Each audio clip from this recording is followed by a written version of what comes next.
بسم الله الرحمن الرحيم. إن الحمد لله نحمده ونستعينه ونستغفره ونعوذ بالله من شرور أنفسنا وسيئات أعمالنا. من يهده الله فلا مضل له ومن يضلل فلا هادي له. وأشهد أن لا إله إلا الله وحده لا شريك له وأشهد أن محمدا عبده ورسوله. يا أيها الذين آمنوا اتقوا الله حق تقاته ولا تموتن إلا وأنتم مسلمون. يا أيها الناس اتقوا ربكم الذي خلقكم من نفس واحدة وخلق منها زوجها وبث منهما رجالا كثيرا ونساء واتقوا الله الذي تساءلون به والأرحام إن الله كان عليكم رقيبا.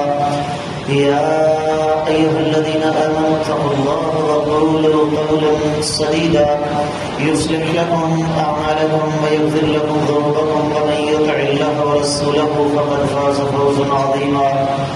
أما بعد فإن خير الحديث كتاب الله وخير الهدي هدي محمد صلى الله عليه وسلم وشر الأمور محدثاتها وكل محدثة بدعة وكل بدعة ضلالة وكل ضلالة في النار.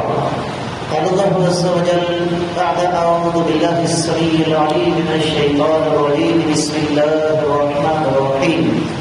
قاف والقرآن المجيد بل عجبوا من جاءهم منذر منهم فقال الكافرون هذا شيء عجيب أإذا متنا وكنا ترابا ذلك رجع بعيد قد علمنا ما تنقص الأرض منهم وعندنا كتاب حفيظ بل كذبوا بالحق لما جاءهم فهم في أمر مريج أفلم ينظروا إلى السماء فوقهم كيف بنيناها وزيناها وما لها من فروج والأرض مددناها وألقينا فيها رواسي وأنبتنا فيها من كل زوج بهيج تبصرة وذكرى لكل عبد منيب ونزلنا من السماء ماء مباركا فأنبتنا به جنات والحب الحصيد والنخل باسقات لها تلو نضيد رزقا للعباد وأحيينا به بلدة ميتا كذلك الخروج كذبت قبلهم قوم نوح وأصحاب الرس وثمود وعاد وفرعون وإخوان لوط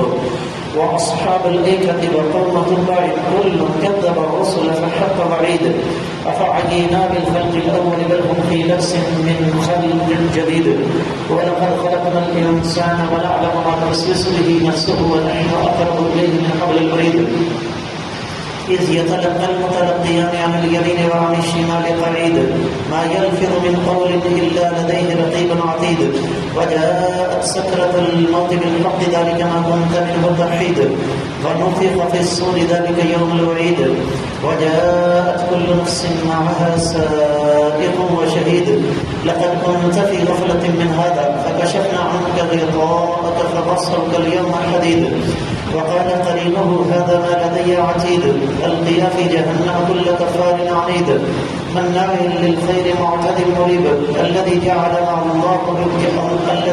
مع الله إلها آخر فألقياه في العذاب الشديد قال قرينه ربنا ما أطغيته ولكن كان في ضلال بعيد قال لا تختصموا لدي وقد قدمت إليكم بالوعيد ما يبدل القول لدي وما أنا بظلام للعبيد يوم نقول لجهنم هل امتلأت وتقول هل من مزيد وأزلفت الجنة للمتقين غير بعيد هذا ما توعدون لكل أواب حفيظ من خشي الرحمن بالغيب وجاء بقلب منيب ادخلوها بسلام ذلك يوم الخلود لهم ما يشاءون فيها ولدينا مزيد وكم أهلكنا قبلهم من قرن هم أشد منهم بطشا فنقبوا في البلاد هل من محيص إن في ذلك لذكرى لمن كان له قلب أو ألقى السمع وهو شهيد ولقد خلقنا السماوات والأرض وما بينهما في 6 أيام وما مسنا من لغوب فاصبر على ما يقولون وسبح بحمد ربك قبل طلوع الشمس وقبل الغروب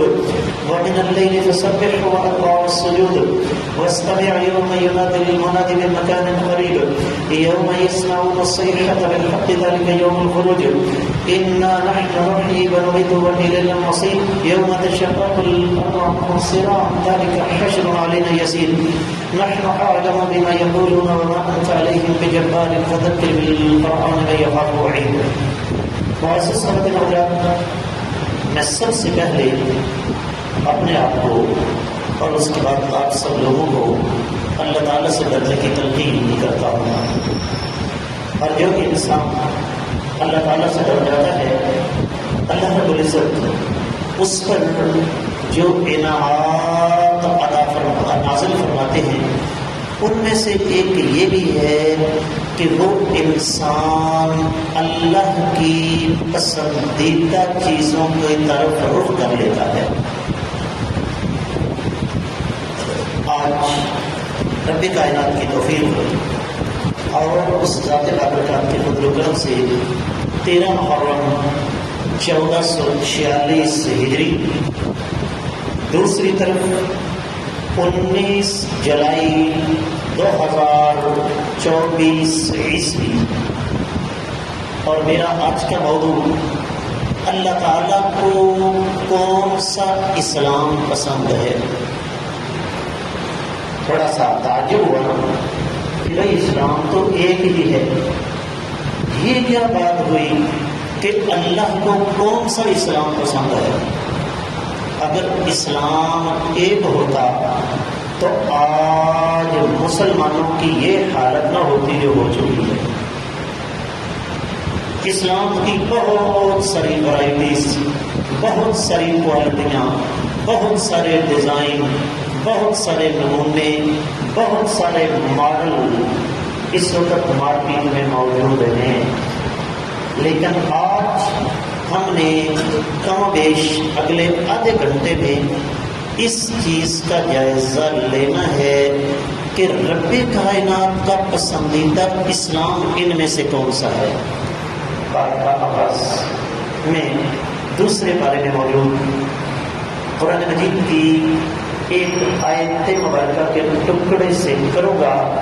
رب کائنات ارشاد فرماتے ہیں وَكَذَلِكَ جَعَلْنَاكُمْ أُمَّةً وَسَطًا، ہم نے اسی طریقے سے تمہیں ایک معتدل، متوازن اور انگریزی میں کہہ لیں بیلنسڈ قسم کی امت بنایا ہے.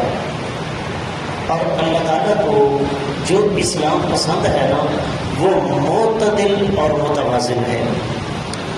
یہی میں نے آپ ثابت کرنا ہے. سب سے پہلے رب کائنات نے ہمیں حکم دیا اتبعوا ما انزل الیکم من ربکم، صرف اور صرف اس چیز کی پیروی کرو جو تمہارے رب نے تمہاری طرف بطور وحی کے نازل فرمائی ہے. یہاں بھی توازن ہے. اگر دین اسلام کو وحی سے ہٹ کر لیا جائے تو وہی حال ہوگا جو آج امت مسلمہ کا ہو چکا ہے. بڑی قیمتی بات کرنے لگا ہوں، توجہ کے ساتھ سنیے گا کہ میں نے آپ نے زندگی کے جس قدم پر وحی کو چھوڑا وہیں جا کے ضلالت، گمراہی، تباہی اور بربادی ہمارا مقدر بن جائے. عیسائیوں کا ایک پادری مسلمان ہوا. جب اس سے سوال کیا گیا تم نے اسلام کو کیوں قبول کیا ہے، اس نے کہا مجھے اسلام کی بہت ساری خوبیاں اچھی لگی، جن میں سے 3 خاص طور پر قابل ذکر ہیں. افسوس کی بات یہ ہے کہ آج کے مسلمان کو ان 3 میں سے کسی ایک خوبی کا بھی علم نہیں. اور کیوں نہیں؟ اس لیے کہ ہمیں اسلام مل گیا باپ دادا کی طرف سے. اگر میرا کوئی بازو ٹوٹا ہوتا، میری کوئی ٹانگ کٹی ہوتی اسلام کی خاطر، مجھے اسلام کی خاطر تو 2-4 سال جیل میں رہنا پڑتا، اسلام کی خاطر میرا کوئی بیٹا، میرا کوئی بھائی، میرے گھر کا کوئی فرد ذبح ہوا ہوتا تو مجھے اسلام کی قدر ہوتی۔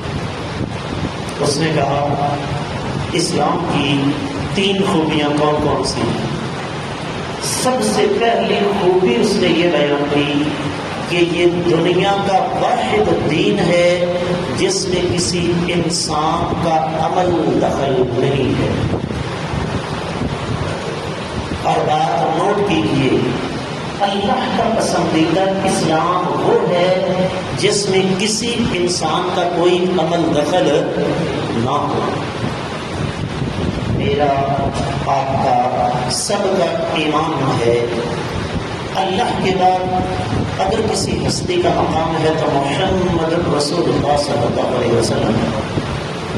جب دین کی باری آئی، اللہ کے پسندیدہ اسلام کی باری آئی، تو میرے اللہ نے کیا فرمایا؟ وَلَوْ تَقَوَّلَ عَلَيْنَا بَعْضَ الْأَقَاوِيلِ لَأَخَذْنَا مِنْهُ بِالْيَمِينِ۔ قیامت تک کے آنے والے لوگوں سنو، میرے نبی کا مقام یہ ہے کہ آسمان کی طرف نگاہ اٹھاتے ہیں، قبلہ تبدیل ہو جاتا ہے، چاند کی طرف اشارہ کرتے ہیں، چاند دو ٹکڑے ہو جاتا ہے، دروازے پر جبریل امین آ کے گھنٹوں اذن بازیابی کے لیے ہاتھ باندھ کر کھڑے رہتے ہیں۔ قیامت کے روز جنت کا دروازہ میرے نبی صلی اللہ علیہ وسلم کے اشارے پر کھلے گا، لیکن میں نے اپنے نبی صلی اللہ علیہ وسلم کو بھی اس بات کی اجازت نہیں دی کہ وہ اپنی مرضی سے کوئی بات گھڑ کر دین کے اندر شامل کر دیں۔ اگر وہ ایسا کرتے تو ہم اپنے نبی کا دایاں ہاتھ پکڑ لیتے۔ تو اللہ کے پسندیدہ اسلام میں توازن کا پہلا مرحلہ بھی یہی ہے کہ رب کائنات نے اسلام کو میرے اوپر، آپ کے اوپر، کسی پیر بزرگ عالم امام بزرگ کے اوپر نہیں چھوڑا۔ فرمایا اِنَّا نَحْنُ نَزَّلْنَا الذِّكْرَ، ہم نے ہی اس دین کو نازل فرمایا ہے۔ آگے بڑھیے، اسلام قبول کرنے کے بعد جس چیز کی ایک مسلمان کو سب سے زیادہ حفاظت کرنی چاہیے وہ عقیدہ ہے۔ اور عقیدے کے حوالے سے میں 3 باتیں آپ کو بتانا چاہوں گا۔ سب سے پہلا عقیدہ اللہ کے بارے میں۔ قرآن اٹھا لیجیے، جہاں میرے اللہ نے اپنے غصے کا تذکرہ کیا وہاں ساتھ اپنی رحمت کا ذکر کیا، جہاں رب کائنات نے ایمان والوں کا تذکرہ کیا وہاں اللہ نے کافروں کا تذکرہ کیا، جہاں جنت کا تذکرہ کیا وہیں جہنم کا تذکرہ کیا۔ یہ قرآن کا اعجاز ہے۔ کس لیے؟ توازن اور اعتدال پیدا کرنے کے لیے۔ ایک مثال دے دوں گا، قرآن کہتا ہے نبئ عبادی انی انا الغفور الرحیم، میرے بندوں کو یہ بات سمجھا دو کہ میں بخشنے والا مہربان ہوں۔ وَأَنَّ عَذَابِي هُوَ الْعَذَابُ الْأَلِيمُ، کسی غلط فہمی میں نہ رہنا، جب میں گرفت کرنے پر آتا ہوں تو میرا عذاب بھی بڑا سخت ہے۔ بڑی قیمتی بات ہے، شاید کوئی آپ کو نہ سمجھا سکے۔ عقیدہ توحید کے حوالے سے مسلمان کا عقیدہ یہ ہے نرجو رحمتک و نخشی عذابک، اے اللہ ہم انسان ہیں، ہم سے غلطی ہو سکتی ہے، غلطی کر کے مایوس نہیں ہوتے، آپ کی رحمت کے طلبگار رہتے ہیں، لیکن نیکی کر کے چھلانگے نہیں مارتے۔ لو جی اللہ نے مجھے جنت میں نہیں بھیجنا تو اور کس کو بھیجنا ہے؟ نیکی کر کے دعا کرتے ہیں ربنا تقبل منا انک انت السمیع العلیم۔ یا اللہ ہم تیرے محتاج ہیں، آپ کسی کے محتاج نہیں ہو۔ میری ساری عمر کی نیکیوں کو ایک ٹھوکر میں کہہ دو جا میں قبول کرتا۔ الہ العالمین ہم آپ کا کچھ نہیں بگاڑ سکتے، ہم نیکی کر کے دعا کرتے ہیں کہ اللہ ہماری نیکی کو قبول فرمائے۔ عقیدہ توحید میں توازن دونوں پہلو، خوف بھی اور امید بھی۔ بالکل اسی طرح عقیدے کا ایک حصہ رسالت بھی ہے، کیونکہ رسالت کو سمجھے بغیر عقیدہ سمجھ میں آ ہی نہیں سکتا۔ ہمارا اور مرزائیوں کا آپس میں اختلاف کیا ہے؟ جاؤ جا کے اس ملعون علاقے ربوہ کو دیکھ لو جہاں پر قیامت تک کے لیے لعنت برس رہی ہے، وہاں پر آپ کو کوئی بندہ شرک کرتا ہوا نظر نہیں آئے گا۔ لیکن ہمارا اور مرزائیوں کا آپس میں اختلاف ہے تو عقیدہ رسالت کی وجہ سے یہاں بھی توازن ہے۔ اور وہ توازن کیا ہے؟ نہ تو ہم کائنات کے امام صلی اللہ علیہ وآلہ وسلم کو عام انسان سمجھتے ہیں، اور نہ ہی اللہ کے برابر یا اللہ سے اوپر سمجھتے ہیں۔ دونوں کا درمیانی راستہ، اور وہ درمیانی راستہ کیا ہے؟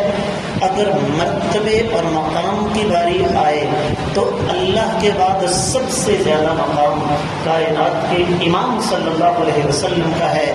انسانوں کی باری آئے تو ہیں انسان، لیکن ان جیسا انسان نہ آج تک دنیا میں آیا نہ قیامت تک آ سکتا۔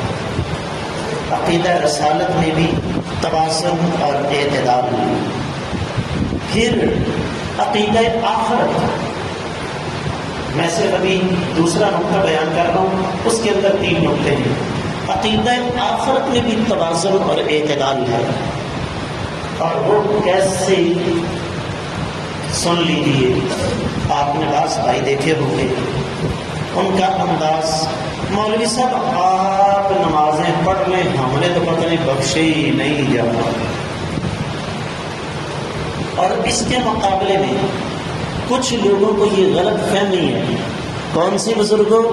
لا میں تو شرک نہیں کرتا، جنت میرے نام لگ چکی، گویا کہ امی کے جہیز میں آئی تھی یا ابا کی وراثت میں لگی تھی۔ نہیں، مسلمان ڈرتا بھی ہے اور پر امید بھی رہتا ہے۔ سیدنا عمر رضی اللہ تعالیٰ نے قول سنا کر بات کو آگے بڑھاتا ہوں، فرمایا مجھے اپنے اللہ سے اتنا ڈر لگتا ہے، اتنا ڈر لگتا ہے کہ قیامت والے دن اگر اعلان ہو جائے کہ ساری دنیا بخشی گئی، ایک بندہ نہیں بخشا گیا، تو میں سمجھوں گا وہ عمر ہے، اور میں اپنے اللہ سے اتنا پر امید بھی ہوں، اگر قیامت کے روز اعلان ہو جائے کہ ساری دنیا جہنم میں چلی گئی، ایک بندہ جنت میں گیا، میں سمجھوں گا کہ عمر ہے۔ عقیدے میں توازن اور اعتدال۔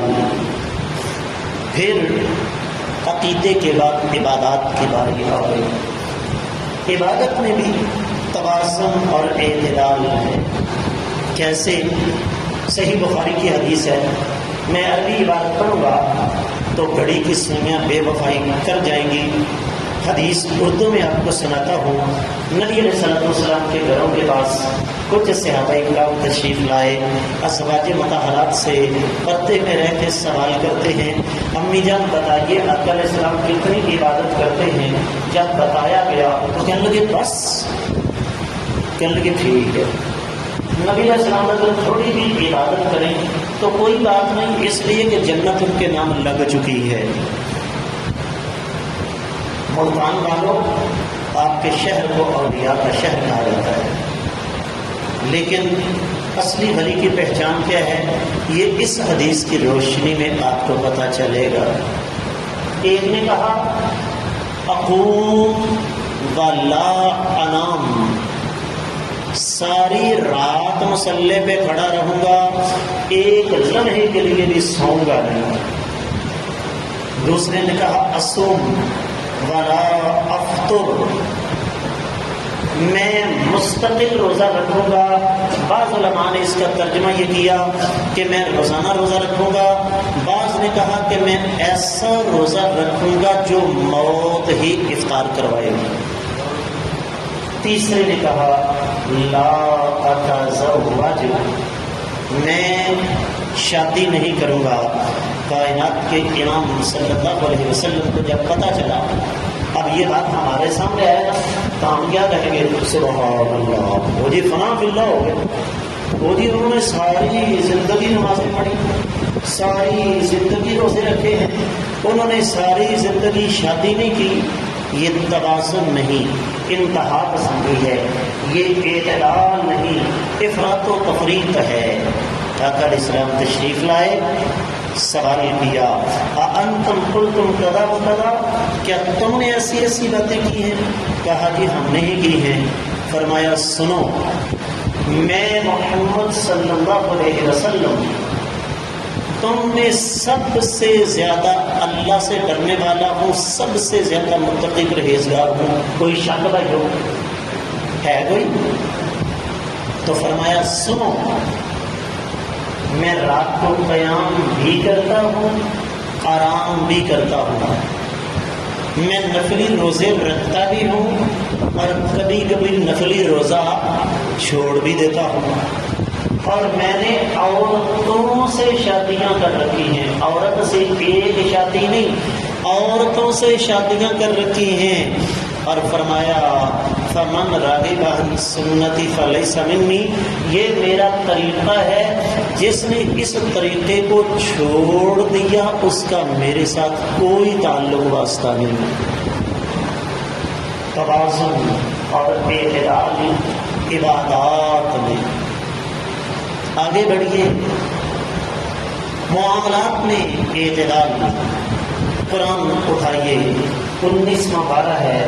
اللہ ملک العلم رب الجلال والاکرام ارشاد فرماتے ہیں وَعِبَادُ الرَّحْمَنِ الَّذِينَ يَمْشُونَ عَلَى الْأَرْضِ هَوْنًا، میرے جو نیک بندے ہیں نا وہ زمین پر نرمی سے چلتے ہیں۔ وَإِذَا خَاطَبَهُمُ الْجَاهِلُونَ قَالُوا سَلَامًا، جب جاہل ان کے ساتھ الجھنے کی کوشش کریں تو فضول بحث میں وقت ضائع نہیں کرتے کہ عمران خان سچا ہے کہ نواز شریف سچا ہے کہ زرداری ٹھیک ہے۔ اپنی ایمانداری سے بتائیے ان بحثوں کا کوئی فائدہ ہے؟ قرآن کہتا ہے کہ میرے بندوں کی عادت نہیں ہے۔ آگے وَالَّذِينَ إِذَا أَنفَقُوا لَمْ يُسْرِفُوا وَلَمْ يَقْتُرُوا وَكَانَ بَيْنَ ذَلِكَ قَوَامًا، جب خرچ کرنے کی باری آتی ہے تو نہ تو کنجوس مکھی چوس بن جاتے ہیں اور نہ فضول خرچی کا راستہ اختیار کرتے ہیں، بلکہ توازن اور اعتدال اور درمیانی راستہ اختیار کرتے ہیں۔ کیا آج تک ہم نے اللہ کے اس پسندیدہ اسلام کو سیکھنے کی کوشش کی؟ آج ابھی اسی وقت یہیں بیٹھے ہوئے میں آپ سب جو بھی مہنگائی کا رونا روتے ہیں، ماتم کرتے ہیں، ہائے عمر گئے، بجلی کے بل، کرائے بہت زیادہ، پیٹرول مہنگا، فلاں شے مہنگی، فلاں شے مہنگی، ان حقیقتوں سے انکار نہیں، لیکن ذرا اپنے روزمرہ کے اخراجات کا جائزہ لیجئے۔ ایک ہیں ضروریات، ایک ہیں تعیشات، انگریزی میں کہتے ہیں اسیسریز اور لگژریز۔ ہماری زندگی میں کتنا پیسہ ضروریات پر خرچ ہوتا ہے اور کتنا عیاشیوں پہ خرچ ہوتا ہے؟ اللہ کا پسندیدہ اسلام ہے، خرچ اخراجات میں توازن، نہ کنجوسی اور نہ فضول خرچی۔ جہاں ضرورت ہے وہاں پیسہ خرچ کرو، جہاں ضرورت نہیں وہاں پر پیسہ خرچ نہیں کرنا۔ میری ناک اونچی ہو جائے، میری بلے بلے ہو جائے، اس پر بہت کچھ کہہ سکتا ہوں لیکن بات آگے بڑھانی ہے۔ کھانے پینے میں اعتدال، حکماء یہ کہتے ہیں، طب کے ساتھ تعلق رکھنے والے وہ کہتے ہیں، قرآن کہتا ہے ان للمتقین مفازا، کامیابی ہے پرہیز کرنے والوں کے لیے۔ وہ کہتے ہیں اس کامیابی کا تعلق صرف دنیا کے ساتھ نہیں ہے، صرف آخرت کے ساتھ نہیں ہے، اس پرہیز کا تعلق دنیا کے ساتھ بھی ہے۔ آج سے 40-50 سال پہلے شوگر، بلڈ پریشر، گردے فیل، ہائپاٹائٹس، ان بیماریوں کا نام کسی نے سنا تھا؟ کیوں؟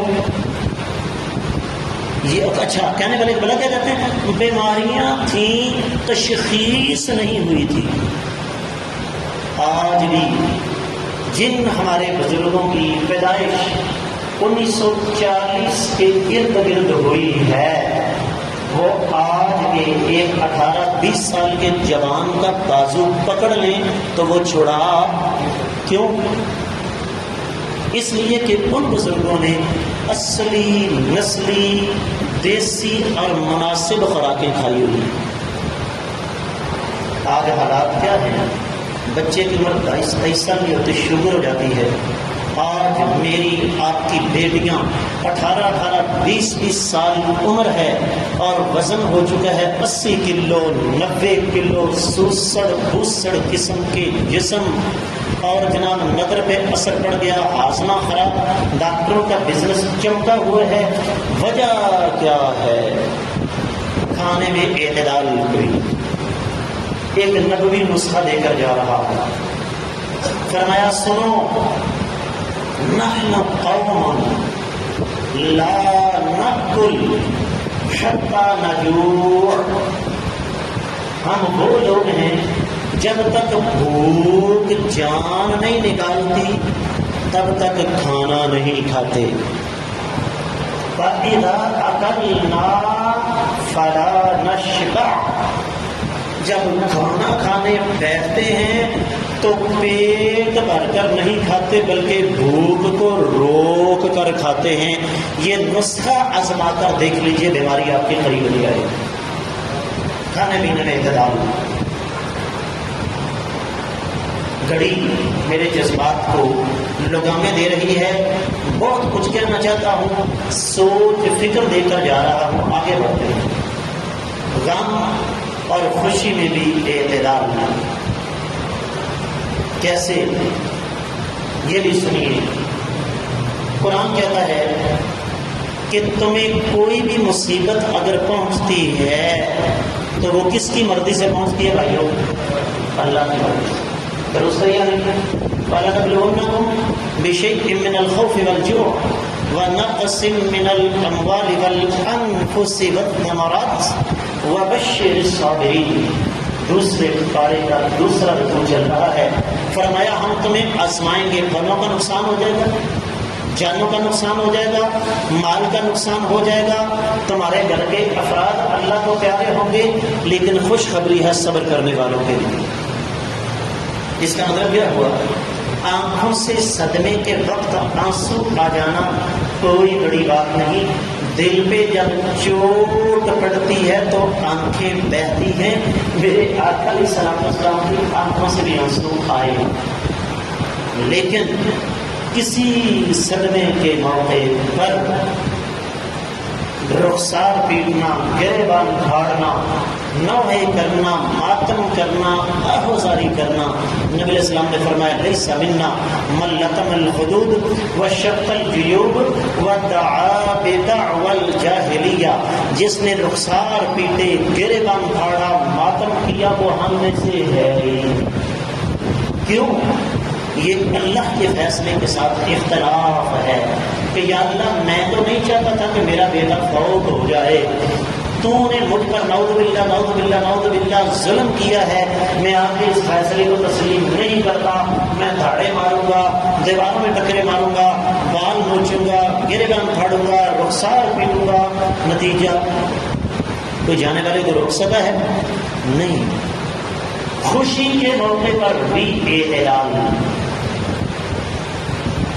آپ اس بات کے گواہ ہیں، میں نے اب تک جو گفتگو کی ہے اس کا تعلق کسی مسلک کسی فرقے کے ساتھ نہیں، کیونکہ میری گفتگو مسلمانوں کے لیے ہے۔ کن کے لیے بھائیو؟ مسلمانوں کے لیے، کسی مسلک کے لیے نہیں۔ آؤ میں آپ کو بتاتا ہوں کہ خوشی کے موقع پر میرے آقا علیہ السلام کا انداز کیا تھا. چند لمحات کے لیے آنکھیں بند کر کے پیچھے چلے جائیے. رات کا اندھیرا، میرے آقا علیہ السلام صدیق کائنات کو ساتھ لے کے مکہ سے نکل رہے ہیں. بیت اللہ کو دیکھا، آنکھوں سے آنسو آئے. کیا کہا بیت اللہ تجھے چھوڑنے کو جی تو نہیں چاہتا، لیکن کیا کروں کہ تیرے رہنے والے یہاں سے مجھے نکلنے پر مجبور کر رہے ہیں. برکہ پلٹتا ہے. فیصلے زمین پر نہیں ہوتے، فیصلے کہاں ہوتے ہیں بھائیوں؟ آسمان پر. زیادہ عرصہ نہیں گزرا، وہی مکہ شہر اور وہی مکے والے میرے اور آپ کے آقا علیہ السلام اس مکے میں فاتح کی حیثیت سے داخل ہو رہے ہیں. پٹاخے چھوڑتے ہوئے، فائرنگ کرتے ہوئے، نعوذ باللہ اپنے ساتھ ناچنے والوں کے طائفے لے کر نہیں. خوشی کا انداز اگر خوشی منانے کا انداز سیکھنا ہے، اپنے آقا علیہ السلام سے سیکھو. چشمے فلک دیکھ رہی ہے، لوگ حیران پریشان ہیں. یہ کیسا فاتح ہے جو مکہ میں داخل ہو رہا ہے اور اللہ کے حضور سر کو جھکایا ہوا ہے. تھوڑی دیر کے لیے تصور کیجیے کتنے تڑپے ہوتے ہوئے آقا علیہ السلام بیت اللہ کو دیکھنے کے لیے بیت اللہ پہنچے. اللہ کے حضور سجدہ کیا، اور یہ بھی خوشی منانے کا انداز. خبردار کسی میرے دشمن کی کسی بہو بیٹی پر جس نے بیڑی نظر ڈالی، خبردار کسی کے گھر کو جلایا، کسی کی جائیداد کو نقصان پہنچایا، خبردار کسی کا مال تباہ کیا. فرمایا سنو مکہ والو، محمد صلی اللہ علیہ وسلم تمہیں قیامت تک یہ خوشی منانے کا انداز بتا کر جا رہا ہے. من داخل دار ابو سفیان کا ہوا آمن، جو ابو سفیان کے گھر میں داخل ہو گیا اس کو بھی کچھ نہیں کہا جائے گا. جو اپنے گھر کا دروازہ بند کر کے بیٹھ جائے اس سے بھی کچھ نہیں کہا جائے گا. جو بیت اللہ میں آ کر پناہ لے لے اس کو بھی کچھ نہیں کہا جائے گا، اس لیے کہ محمد رسول اللہ صلی اللہ علیہ وسلم خوشی کے موقع پر بھی اپنے اللہ کو فراموش نہیں کرتے. ہمارے یہاں شادی کے موقع پر میں ذاتی بات آپ کو بتاتا ہوں، میرے قریبی عزیز ہیں، میں کوئی خاندانی اہل علم کے پس منظر سے تعلق نہیں رکھتا. بڑی ہدایت مجھے پیغام آیا، بزرگ ہیں ہمارے، بیٹا قربانی کی. میں نے کہا جی کی، ہمارے لیے گوشت رکھنا. میں نے کہا جی آپ نے قربانی نہیں کی؟ کہنے لگے ہمیں توفیق نہیں ہے، ہمارے پاس استطاعت نہیں.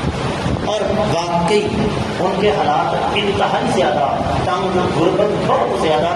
لیکن بڑی عید سے ایک ہفتہ پہلے انہوں نے 3 نیک کاموں پر 1 لاکھ روپے خرچ کیا، بینڈ باجا، لائٹنگ اور مووی. اور یہ میں بات آج کی نہیں کر رہا، کم از کم 10 سال پہلے کی بات کر رہا ہوں، جب 1 لاکھ روپے کی جو قدر و قیمت تھی. کہ یہ توازن ہے. ہوتا کیا ہے، ہم شادی کے موقع پر زمینیں بینک کے آگے گروی رکھ کے، زیور گروی رکھ کے، اپنے گھر کوٹیاں دکانیں گروی رکھ کے، قرضہ اٹھا کے ہم شیطان کو خوش کرنے والا ہر کام کرتے ہیں اور توقع رکھتے ہیں کہ اللہ تعالیٰ ہم سے راضی ہوئے.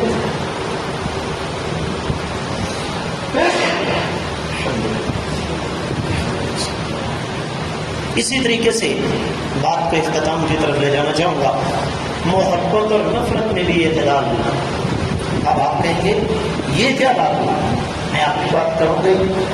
میرے آقا علیہ السلام کا فرمان ہے، فرمایا احبب حبیبک ہونا ما عسى ان يكون لك بغيضا يوما ما وابغض بغيضك يوما ما عسى ان يكون لك حبيبا يوما ما فرمایا جب کسی سے محبت کرو ایک حد کے اندر رہ کر کرو تاکہ کل کو اس سے جدا ہونا پڑے تو کلیجے پر چھریاں نہ چلیں، اور کسی سے نفرت کرو تو ایک حد کے اندر رہ کر کرو، کل کو اس کے ساتھ صلح ہو جائے تو نظریں ملاتے ہوئے شرمندگی نہ ہو۔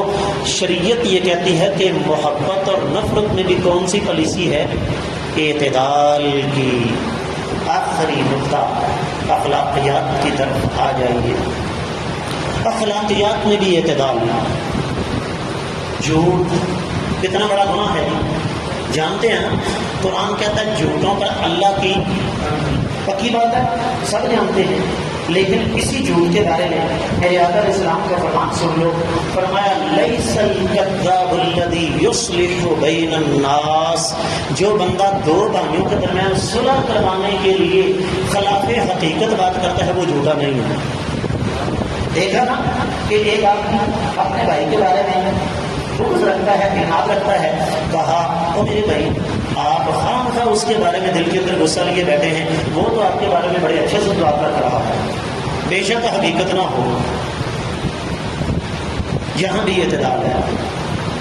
اور دوسری مثال میں نے جیسے عرض کیا نا، بہت کچھ چھوڑ کر جا رہا ہوں، یہ لیپ ٹاپ میں نے ایسے نہیں اپنے سامنے کھولا ہوا۔ غیبت کتنا بڑا گناہ ہے؟ قرآن کہتا ہے ایحب احدکم ان یأکل لحم اخیہ، بولے ذرا، ان یأکل لحم اخیہ میتا فکرہتموہ۔ اتنا بڑا گناہ ہے کہ جتنا مردہ مسلمان بھائی کا گوشت کھانا، لیکن دوسری طرف یہی غیبت کچھ مقامات پر نہ صرف یہ کہ جائز ہے بلکہ بعض مقامات پر نیکی بن جاتی ہے۔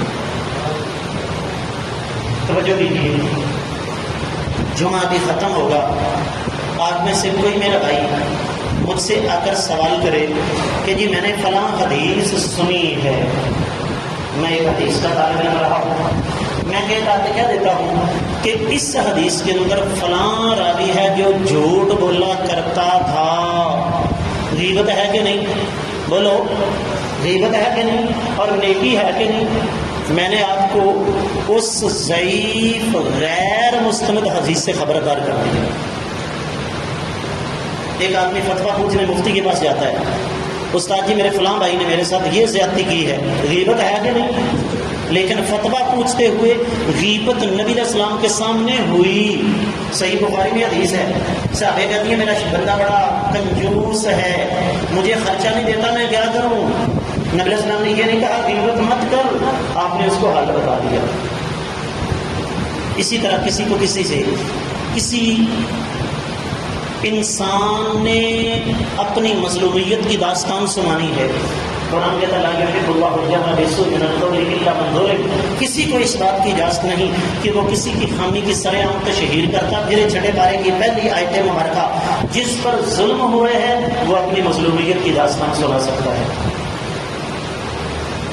پھر اسی طریقے سے مجاہر و فسق، ایک بندہ سر عام ایک گناہ کرتا ہے، آپ کے نادشاہ چوک میں ایک آدمی سریعام کھڑے ہو کر شراب پیتا ہے، گل گبڑا کرتا ہے، آپ دوسری جگہ جا کر کہتے ہیں کس قدر بے شرم اور بے غیرت انسان ہے، اس کو حیا نہیں آتی، وہاں پر سے بہو بیٹیاں گزرتی ہیں، چوک کے اندر شراب پی کے گل گبڑا کر رہا ہے، کیا یہ گناہ ہے؟ بالکل نہیں۔ معرف، ایک آدمی کا تعارف ہی ایک خامی کی وجہ سے ہے۔